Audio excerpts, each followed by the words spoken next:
Asher, we need to talk. Now. I stumbled in the doorway, the sharpness in his voice catching me off guard. What's wrong? Did something happen at work? He didn't look up, fingers fidgeting with his phone. No, it's about us, about you. The tension grew thick in the living room of our suburban Chicago home. Asher and I had been married for 5 years, a seemingly perfect match after meeting at a corporate event. I walked over and sat next to him, trying to decipher the meaning in his words. About me? I echoed, confused. Asher finally looked at me, his eyes steely. It's about kids, Harper. My parents, my mom especially. She keeps asking when we're going to have a child. My heart pounded. We'd talked about children in the abstract, but nothing concrete. I know it's a sensitive topic, but we've only been trying for a year. He sighed heavily. Mom says we should get fertility tests. She's worried it might be, well, you. I recoiled as if slapped. Me? You think I'm the problem? It's not about blame, he lied, poorly concealing his own doubts. We just need to know. For us. An awkward silence settled between us. My eyes stung with unshed tears. So what, you think I should get tested? Asher nodded, still not meeting my gaze. It's for the best, Harper, just to be sure. I rose from the couch, feeling a mix of anger and vulnerability. All right, I'll do it, but you have to get tested too. For the first time, he looked uneasy. Why me? It's usually on the woman. Because it's a partnership, I said firmly. Both of us should know. He grumbled something under his breath, but didn't protest further. That night, our dinner was eaten in silence, the clinking of cutlery the only sound. Evelyn's disapproving voice echoed in my mind, always demanding, always critical. I couldn't shake off the memory of her last visit. Harper, it's been 5 years, she had said over tea, her perfectly manicured fingers tapping the table. Asher needs to be a father. It's his dream. Evelyn was relentless, her sharp words cutting deep. I had smiled politely, choking on the bitterness I couldn't express. After dinner, Asher retreated to his office, leaving me alone with my thoughts. Our once seamless bond now felt like a frayed rope, barely holding on. Days turned into a blur. Appointments were made, tests were taken. The waiting was torture, with every passing hour intensifying my anxiety. Then the results came. I was fine. Relief flooded, but was short-lived. What about you, Asher? I asked, hopeful for a shared sense of relief. He shrugged dismissively. I'm sure I'm fine. It's usually on the woman, Harper. His refusal spoke volumes. I realized then how deep his doubts ran, seeded and watered by his mother's cruelty. I began to observe him more closely, his indifference, his growing distance. Each day felt lonelier. The home we built turned cold. With Evelyn's voice haunting from afar and Asher's silence deafening, our shared life dissolved into an unsolved mystery. Maybe you should see a specialist. Just to be sure, Asher suggested nonchalantly one morning over breakfast. I've already scheduled a test. What about you? I asked, finding it hard to keep the irritation out of my voice. Why me? It's usually on the woman, he repeated, taking a sip of his coffee. My heart sank at his dismissive tone. I decided to focus on the task at hand, hoping that clear results would force a change in his attitude. A few weeks later, my test results came back. The results show no issues on my end, I told Asher, holding the paper out to him. He barely glanced at it. Okay, he muttered, turning back to his work, as if the matter was of little consequence now. Asher, you promised you'd get tested too, I reminded him, trying to rein in my frustration. So he waved me off. I'm sure it's fine, Harper. Let's drop it. Days turned into weeks, and Evelyn's verbal assaults grew sharper, digging deeper. One evening, at dinner with Asher and his parents, she couldn't contain her disdain. You are the reason my son can't fulfill his dream of being a father, Evelyn hissed, her voice dripping with venom as she poked her salad. It's not my fault, I snapped, taken aback by the acidity in her words. Asher could be the one with issues, but he won't listen. Asher remained silent, his eyes fixed on his plate. His passivity felt like a betrayal, deepening the chasm between us. In the car ride home, I broke the silence. Why didn't you defend me, Asher? Your mother blames me for everything. It's not that simple, he sighed. She's worried about us. No, I retorted. She's worried about you, not us. I'm getting tired of this, Asher. Asher's indifference hurt more with each passing day. I found myself increasingly isolated, documenting these painful interactions secretly. Through audio recordings, I captured the coldness in Asher's voice and the cruelty in Evelyn's words. I needed evidence, not just for myself but for any future decisions. One evening, needing clarity, I broached the topic of counseling. Asher, I think we need to see a therapist. He laughed, a sound void of humor. Therapist? You think we're that bad off? I do, I insisted. We need help, Asher. Nah, he shook his head. We're just going through a rough patch. Frustration boiled over, but I stayed calm. This isn't just a rough patch, Asher. We're falling apart. The arguments grew bitter, our once warm home filled with cold silence or angry shouts. Evelyn's relentless bullying cast a constant shadow, and Asher's indifference made it clear he had sided with his mother. My heart breaking a little more each day, I began considering legal separation. I wasn't ready to give up entirely, but I needed to protect myself. The evidence I gathered, emails, recordings, even witness statements from friends, gave me a sliver of control. Yet, despite my anger and hurt, I still held on to hope, a hope that something or someone might turn things around before it was too late.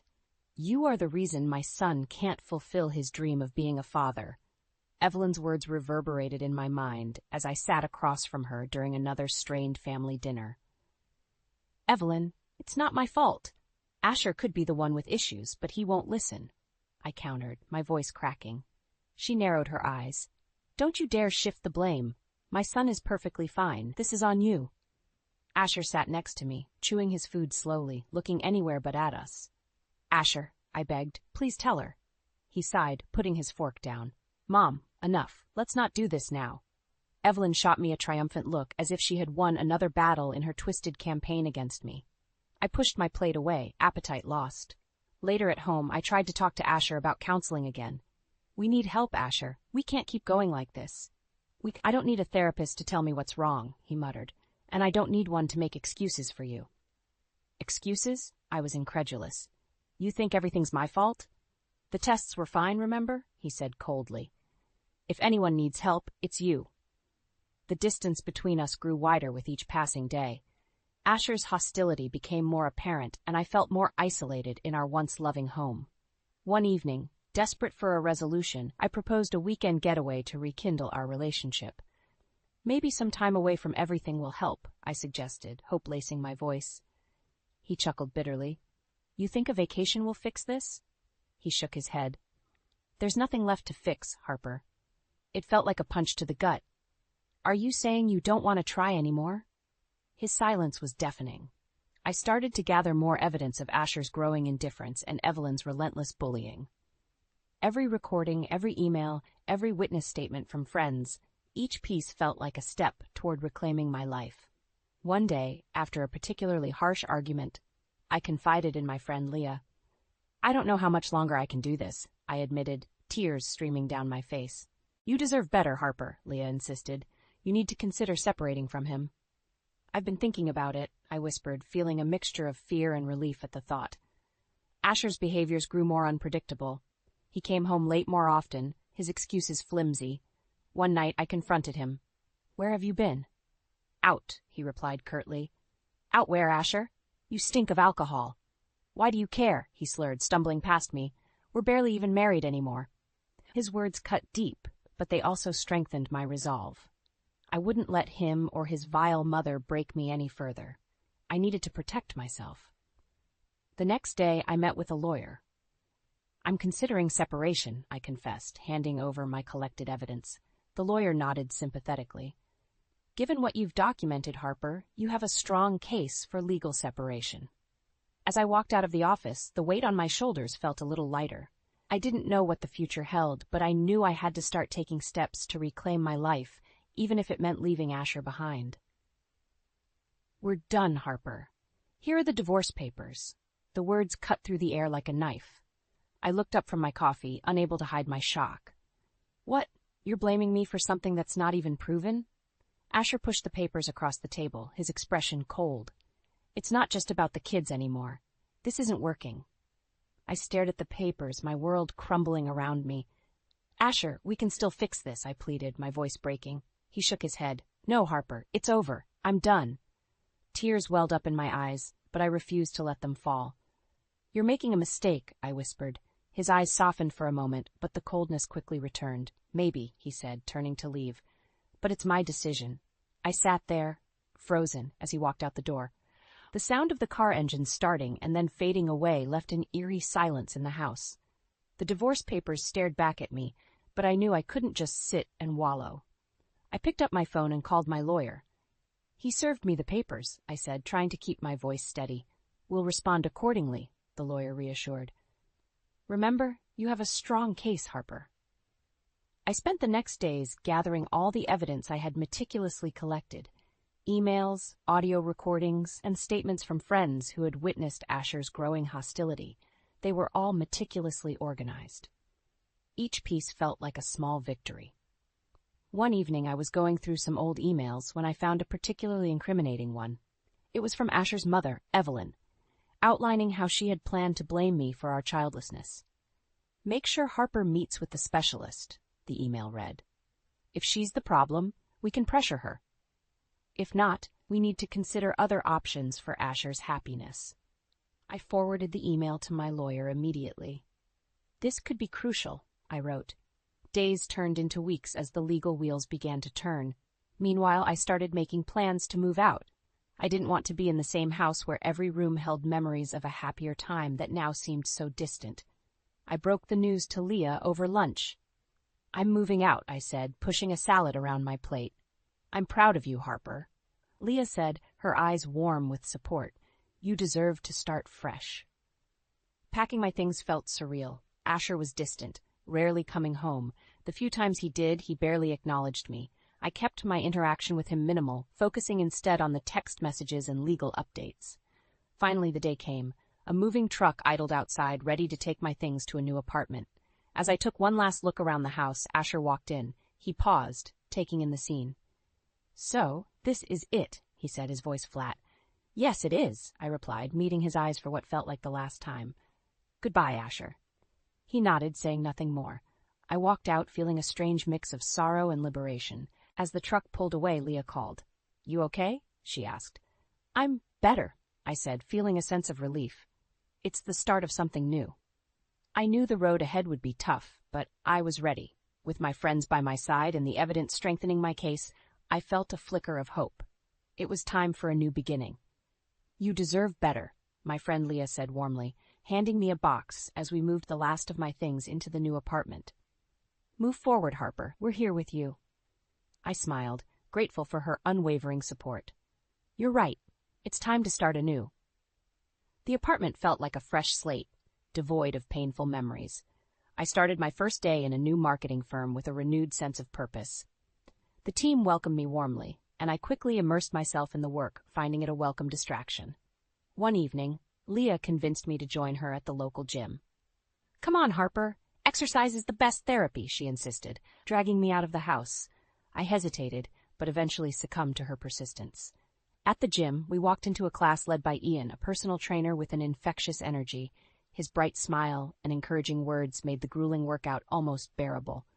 "Hey, great job today." Ian approached me as the class ended, handing me a bottle of water. "You've got potential." "Thanks," I replied, a little out of breath, but feeling good. I needed this. "Well, you're welcome to join us anytime," he said, his eyes kind and genuine. Over the next few weeks, I found myself looking forward to gym sessions. Ian's enthusiasm and sincerity were a breath of fresh air in my otherwise chaotic life. We started talking after each class, and he soon learned about my recent separation. "I'm sorry you had to go through that," he said one evening, sitting next to me on a bench. "But it's admirable how you're handling everything." "You've got to keep moving forward," I said, echoing Leah's earlier words. "Staying stuck doesn't help anyone." Ian nodded. "True, and for what it's worth, you seem like someone who deserves all the happiness in the world." We continued to see each other at the gym and eventually outside it as well. He invited me to dinner one night, and I agreed, feeling a flutter of excitement and nervousness. At the restaurant, he made me laugh, sharing stories from his childhood and his journey towards becoming a personal trainer. I realized how easy it was to talk to him, how natural it felt.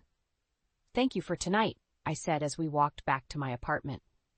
"It's been a while since I've had a good time." "I'm glad," he smiled. "You deserve many more good times, Harper." As the weeks turned into months, Ian and I grew closer.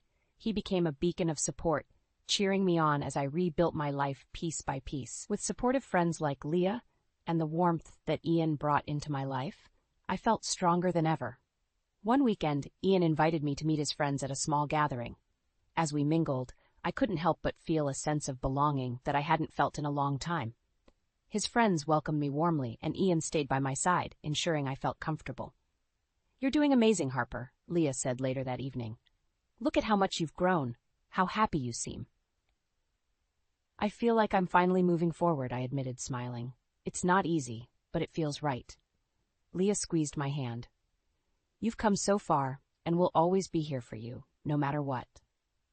As I looked around at my new apartment and thought of my new friends, I realized I was indeed starting a fresh chapter. It wasn't perfect, and it had its challenges, but it was mine. And for the first time in a long time, I felt hopeful about what the future might hold. "Wow, look at you glowing. Congrats on the baby news, Harper," Gabe exclaimed as he hugged me tightly. I smiled, feeling a mix of joy and anxiety. This company reunion was the first time I was seeing many of my old colleagues since the divorce. "Thanks, Gabe," I replied, patting my growing belly. Across the room, I spotted Ian chatting with a group of my former co-workers, his easygoing nature fitting right in. Just as I was about to walk over to him, I heard an all-too-familiar voice behind me. "Harper, pregnant? This must be a joke," Asher sneered, stepping into my view. I turned slowly, meeting his eyes with a steely resolve. "It's not a joke, Asher. I'm pregnant," he scoffed. "So you moved on pretty quickly, huh? Seems fitting." "Ian and I are happy together, and we're excited about this baby," I said calmly. Ian walked over, sensing the tension. "Everything all right, Harper?" "Yes, just clearing things up with Asher," I replied. "Asher, this is Ian." Ian extended his hand. "Nice to meet you, man." Ignoring the handshake, Asher's eyes wandered to my belly again. "So still think she's the problem?" he muttered, more to himself than to anyone else. Suddenly, Asher's current girlfriend, Taylor, appeared beside him. She looked between us, confused. "What's going on?" "Asher here is finding it hard to believe I'm pregnant," I explained, feeling a surge of boldness. "He always blamed me for our childlessness." Taylor's face paled. "Is that true, Asher?" Before he could answer, Ian spoke up. "Maybe it's time you looked in the mirror, Asher. Sometimes the answers aren't as obvious as we think." Asher's jaw clenched, and Taylor's eyes widened with realization. "You never took a fertility test, did you?" she asked him, her voice shaking with anger. Asher looked cornered, but he didn't answer. The crowd around us grew silent, whispers spreading like wildfire. "Harper isn't the problem, Asher," I said, feeling an unexpected wave of vindication. "Your refusal to consider that possibility cost us everything." Taylor turned on her heel and stormed out, leaving Asher standing there, seething. He glared at me one last time before following her. "This isn't over," he hissed as he walked away. Ian placed a reassuring hand on my shoulder. "You handled that well," he said. "I'm proud of you." "Thanks," I sighed, the tension easing. It needed to be said. We finished the evening surrounded by supportive friends, sharing laughter and stories. As we walked out of the reunion, Ian held my hand. "You okay?" he asked, concern in his eyes. "Better than ever," I answered, a genuine smile tugging at my lips. Finally, it feels like I can truly move forward. Back in our apartment that night, I reflected on the evening. The showdown with Asher felt like a turning point. No longer a victim of his manipulations, I felt empowered and ready to embrace my new life with Ian and our baby. As I drifted off to sleep, Ian's arm around me, I felt a sense of peace. The future seemed bright, and for the first time in a long while, I was excited for what was to come. "This isn't fat, Asher. It's our baby," I said, my voice firm as I stared him down. Asher's face twisted in confusion. "What?" Ian stepped closer, putting an arm around me protectively. "So, still think she's the problem?" he said, looking Asher straight in the eye. Taylor, standing a few feet away, watched the exchange with wide eyes. "Is this true, Asher?" she asked, her voice trembling. Asher stammered, his usual composure collapsing under the weight of the truth. I don't know. I never thought." Taylor's eyes hardened. "You didn't think because you didn't want to know the truth. You selfishly assumed Harper was to blame." "Taylor, wait." Asher reached out, but she recoiled. "I can't believe I trusted you," she snapped. "You made me think Harper was the problem, and now you can't even face reality." The room seemed to hold its breath as Taylor turned and walked out, her heels clicking sharply against the floor. Asher stood there, looking lost and humiliated. I took a deep breath, feeling years of pent-up frustration release. "You should get tested, Asher. It's time you stopped hiding from the truth." He glared at me, but didn't respond as he stormed off after Taylor, the crowd parting to let him through. The rest of the evening was a mixture of congratulations and support from friends and colleagues. Despite the drama, I felt a sense of closure, knowing I had finally confronted the man who had caused me so much pain. Back at our apartment, Ian and I settled into bed. "You were amazing tonight," he said, kissing my temple. "I'm so proud of you." "I couldn't have done it without you," I replied, feeling grateful for his unwavering support. In the weeks that followed, I heard through the grapevine that Asher had finally taken a fertility test. The news spread quickly. Asher was the one who was infertile. The revelation crushed him, and it seemed Evelyn could no longer ignore the truth. Evelyn paid me an unexpected visit one afternoon. She stood at my doorstep, looking older and more worn than I remembered. "I need to speak with you, Harper," she said, her voice strained. I let her in, curious about what she had to say. "I'm sorry," she began, sitting on the edge of the couch. "I was wrong to blame you. Asher," she trailed off, tears filling her eyes. "This is his fault." Her apology felt hollow after years of torment, but I nodded. "Thank you for saying that, Evelyn." "I've disowned him," she continued, her voice breaking. "I can't support his deceit." Part of me felt vindicated, but another part felt pity. "I hope he finds a way to accept the truth," I said softly. Evelyn left quietly, leaving me with a mix of emotions. I knew I had to focus on my future, not the past. A few days later, Ian and I sat in the nursery, putting together a crib. "You know, he's going to have the best life," Ian mused, smiling at the thought of our baby. "And a wonderful father," I added, squeezing his hand. As we finished the crib, I looked around the room, filled with hope and love. My life had taken a turn I never expected, but I embraced it wholeheartedly. Ian pulled me close, resting his hand on my belly. "We've got this." For the first time in years, I believed it wholeheartedly. The painful chapters were closing, and new, beautiful ones lay ahead. "I have the family I always dreamed of," I said quietly, looking around our cozy living room filled with baby toys and soft light from the late afternoon sun. Ian smiled, his eyes filled with warmth as he held our baby boy Elijah in his arms. "And I'm the luckiest man to have you and our baby." The unexpected knock at the door broke the tranquil moment. I got up, curiosity piqued, and opened the door to find Asher standing there, looking disheveled. His presence was jarring, a ghost from a painful past now standing on my doorstep. "What do you want, Asher?" I asked, keeping my tone flat. "I need to talk," he muttered, shifting uncomfortably. "Please, just a few minutes." I hesitated but nodded, stepping aside to let him in. He looked around, taking in the warm, welcoming atmosphere of our home. Ian stood protectively near the baby, his expression guarded. "Make it quick, Asher," I said, crossing my arms. I need to apologize," Asher began, his voice shaky. "I know it doesn't change anything, but I'm so sorry for everything. Finding out I'm the one who's infertile, it destroyed me. Evelyn cut ties with me. Taylor left me." "I'm sorry you had to find out that way," I replied, feeling a mix of emotions. "But you treated me horribly, Asher. No apology can erase that." He nodded, tears welling in his eyes. "I know. I was a coward, and now I've lost everything. I just wanted to say sorry." "Thank you," I said, my voice softening slightly. "But this doesn't change the past." He nodded one last time, glancing at Ian, who held Elijah closer. "Take care of them," he said before turning and walking out the door. Asher's visit left me feeling unsettled, but also freed from the lingering shadows of our past. Ian came over, wrapping an arm around me. "You okay?" "Yeah, I'm okay," I replied, leaning into him. "It's just a lot to process." The air in the room felt lighter after Asher's departure, and I could breathe a little easier. Elijah cooed in Ian's arms, and I smiled, feeling a sense of peace. Months passed, and life settled into a happy routine. Ian and I reveled in the joy of raising Elijah, our laughter filling the home. One sunny afternoon, we took Elijah to a nearby park, enjoying the simple pleasures of family life. As we sat on a bench, watching Elijah gurgle and reach for a butterfly, Ian turned to me. "We've come a long way, haven't we?" I nodded, tears of happiness in my eyes.